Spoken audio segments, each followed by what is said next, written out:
आज संडे होता. वीकेंड असला ना की कामं त्या दिवसाची आणि पुढच्या वीकची ही पॅरललमध्ये चालतात. 10:30 वाजले होते. मुलं शाळेत गेलेली होती.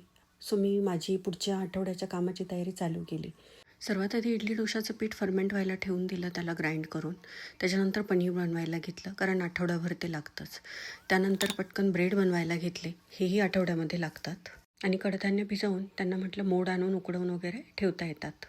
दररोज वरण भात करण्यापेक्षा कधी कधी कडधान्य आणि एखादी भाजी केली तरी चांगलं वाटतं खायला.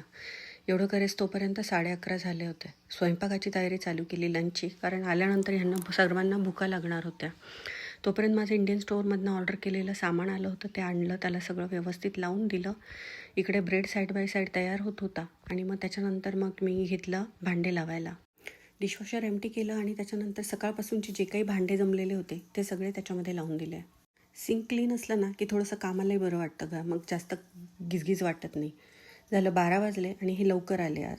आता मला पटकन स्वयंपाक म्हणजे लंच करायची घाई करावी लागणार होती. सो पटकन उठले. मसुराची डाळ ही उकडली होती, कुकर झालेला होता. सो पटकन पॅनमध्ये एका साईडला जिरा मोहरी तडकं देऊन आपला कांदा लसूण टोमॅटो घालून एक बेसिक मसाला केला. त्याच्यामध्ये डाळीला उकळीला लावून दिलं. दुसऱ्या साईडला पीठ मळून चपात्या करायला घेतल्या आणि भात झालेलाच होता. मुलांनी आणि आम्ही मिळून मग पटकन जेवण करून घेतलं आणि हे सगळं करेपर्यंत साधारणपणे 2:30 आरामात वाजले होते. त्यानंतर मग मी माझी पुढची कामं करायला घेतली. ऑफकोर्स पनीरचे जे उकडलं होतं ते पनीर बनवून घेतलं. ब्रेड रेडी झाला होता. सो त्यालाही आता गरम कपड्यामध्ये थोडंसं ओलसर कपड्यात झाकून ठेवणं भाग होतं. मेथी निवडली होती, तिला धुवून वाळवून वाळवून म्हणण्यापेक्षा सुकवून ओलं असं तिच्यातलं पाणी काढून तिला फ्रीजमध्ये वगैरे ठेवून दिलं. आणि दुसरीकडे पनीर बटर मसाला करायला घेतला. हा मुलांना मला डब्यासाठी लागतो म्हणून तो मी करून ठेवते फ्रीजमध्ये क्यूब बनवून.